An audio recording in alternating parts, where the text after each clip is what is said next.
Welcome to the Mr. Fantasy Freak Philadelphia podcast. I am Alex Weisner here today with Jackson Wright. And Jackson, let's break down the big news everyone's talking about. Andrew Bynum is a Sixer. Your thoughts on the trade? We know Andrew Bynum is a 24-year-old center coming over from the Lakers. In the 14 deal, they also brought in Jason Richardson from Orlando. Tell me a little bit about Andrew Bynum, your thoughts on him becoming a Sixer.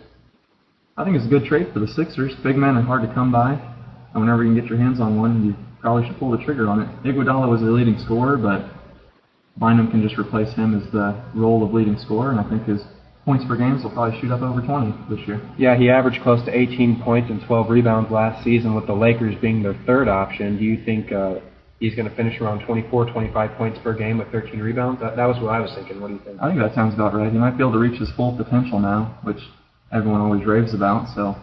Yeah, and we look now at their potential starting five. We know they brought in Darrell Wright from Golden State, most likely to play the wing. He started 61 games with the Warriors last season. They also have Drew Holiday and Evan Turner as their 1-2 guards. I guess the biggest question of all is who's going to be their power forward. We know that they traded for Arnett Moultrie. He was the SEC's leading rebounder last year. Got drafted 27th overall by the Heat. A steal in the draft by the Heat, and now he got traded, and he's a member of the Sixers. You like Spencer Hawes. I like Moultrie. Why are you taking Hawes over Moultrie? I just like Hawes. Hawes is 7-1. That gives him an advantage. I also think he's been there for a year. He knows the system better. It'll be a good competition, but if I had to give the edge to somebody, I'd give it to Hawes right now. And that's something to watch for this preseason. Like you said, it does hurt to lose Andre Iguodala, but the future is bright. Last year, they made the playoffs as an 8th seed. They knocked out the Derrick Rose-less Bulls, obviously the 1 seed. In the second round, they took the Celtics to 7 games, and they lost. Where do you see them finishing this year? We know Orlando pretty much just fell out of the playoffs. The Knicks lost Jeremy Lin, and Atlanta is clearly rebuilding. Where do you see the 76ers finishing this year, and do you think they can make a run this postseason? Well, last year they finished behind the Hawks, behind Orlando. Yeah. And I don't see how they won't jump both of those teams. New York, I think they'll jump them. They could be 5 or 6 in the East. Yeah, and that would probably put them in a position to get a rematch with Boston. If things go right, and we do know that they're a very young team, obviously I mentioned Bynum being 24, Evan Turner entering his 3rd year, Drew Holiday entering his 4th year. This is a team that's young and has no limits, no boundaries, and they're not supposed to be there. So if they do make the playoffs and they get on a roll, they could be a threat to Miami, Indiana, Boston, Chicago. Do you think they're potential contenders this year? How far away do you think they are from competing for a title? A title's going to be tough. You got Miami, you got Chicago, Indiana's getting better. It's going to be tough to win a title, but they can definitely move up in the playoffs, and once you're in the playoffs, anything can happen. I really like the roster they assembled. They got a bunch of young talent. It's looking up to them. Yeah, I'd say a lot of good moves were made by the 76ers this offseason. And transitioning into baseball, talking about the Phillies now, they made a lot of moves. And they're clearly, rebuilding. They're currently 51-61. How would you grade Ruben Amaro Jr. on his trade deadline deals, the deals with Pence and Victorino? I think it really depends how the catcher turns out. I think they had to do the moves. They're going to be free agents. They had to do it. I was surprised Lee didn't get moved, really. That could be a move they do in the future, maybe in the offseason. They could use some outfield help now, definitely third baseman. Yeah, and you mentioned Cliff Lee was a potential trade bait with the Rangers in talks with Mike Holt. Holt is now up with the big league squad, doing fairly well, but they held on to Lee. And the catcher you mentioned earlier, Tommy Joseph, he's a future power bat. You combine him behind the plate with Carlos Ruiz, I think that's a good cornerstone piece to have. But now I want to ask you about the original cornerstone pieces to their dynasty. We talked pre-show a little bit about Rollins, Utley, and Howard, and how they're getting older. How do you see this team playing things out in the future? This dynasty is pretty much come to an end. I think that window it's about shut if it's not shut already. Halliday's getting older. Cliff Lee might be on the way out. Really, their best young arm's Cole Hamels, and it's hard to win with one pitcher. Like you said, Howard's getting older. Utley's always hurt and getting older. Rollins is getting older. They kind of are in a rebuilding mode right now, but for the Phillies, I don't think it'll be too bad because they spend money.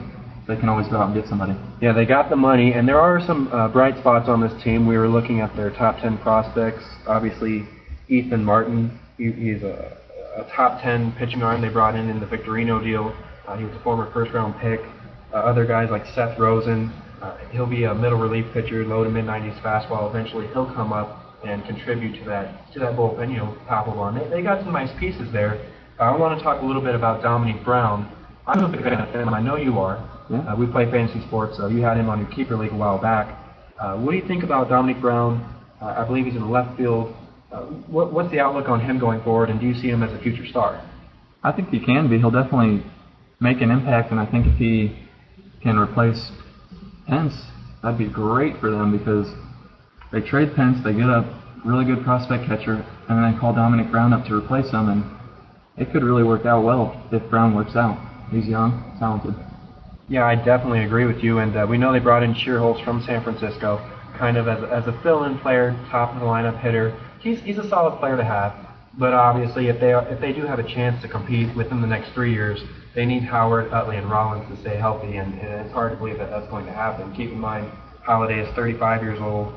Cliff Lee, who may be on his way out, we both agree to that. He's 33. So if they're going to look to make a run, they need to stay healthy, and it starts on the right side of the infield. I think the rebuilding thing might not take so long if they can trade Lee, get an outfielder or a third baseman. Dominique Brown works out. The other infielders are strong. They're just getting older, so they need a couple of years here. This is their last chance. They need to go for it. Yeah, and if they can't stay healthy, then I think they're going to completely blow up the roster. And if that is the case, what do you think? 3-4 years away from competing? I'd say the Nationals are only getting better. They're young, so it's probably 3 or 4 years away for them. Yeah, and it's a shame because they did put in a lot of work this offseason and the past few years to bring in some of the bigger arms, and they built their team around pitching, but these things happen. That's the way the game goes. Moving on to football, the Eagles last year, big disappointment. They finished 8-8, but there were some bright spots. Tell me, what was it? They finished 4 in a row? They won their last 4, 5 of their last 7, and in that 5 of the last 7, they beat all their division rivals. They beat the Giants, they beat the Redskins, they beat Dallas, and they crushed the Jets. Yeah, so 45-19, they took down the Jets late last year. What are we expecting from them this year? I mean, are they a legit contender to make the Super Bowl? Do you think they come away with the division title? I think they win the division. Their defensive coordinator Juan Castillo's in his second year. I think his system will finally click in, and showed the last 4 games. I mean, they won them all, and they won 5 of the last 7 over division opponents. They do that again this year. They're just going to win the division.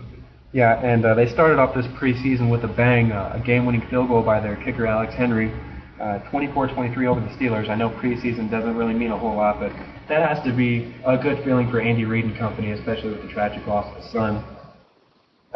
Keys to their success this year, it has to be Michael Vick. Smashed his thumb on a lineman's helmet, and X-rays came back negative, so he should be good to go for their next preseason game. I don't see them holding him back. I mean, precautionary would be the only word you can think that they would use to hold him back, but I think Vick is a full go this season. Other things to watch for this season, I mean, like Deshaun Jackson. Yeah, as long as he keeps his head on straight, he can be one of the best receivers in the league, and Jeremy Maclin on the other side. Vick stays healthy, this team, watch out. And I guess the only thing we can really count as a major concern for them would be their strength of schedule. Yeah, they have the 8th toughest schedule in the league this year. They play 8 playoff teams from last year. That's the most of anyone in the league, so it's definitely going to be a tough schedule. But if Vick stays healthy, I really like their chances this year. So where do you see them finishing in the division? I'd say 10-6, they'll win the division, and probably 3 or 4 seed in the playoffs. Once you're in the playoffs, anything can happen. Yeah, I would agree with that, and I think that the Eagles are early favorites to come away with the division, although I do have my eye on the Giants and the Cowboys. Well, that about wraps up today's show. Be sure to catch the Eagles' season opener Sunday, September 9th, as they go to Cleveland and take on Brandon Weeden and company. You heard it here first, MrFantasyFreak.com. Thanks, guys, for stopping by.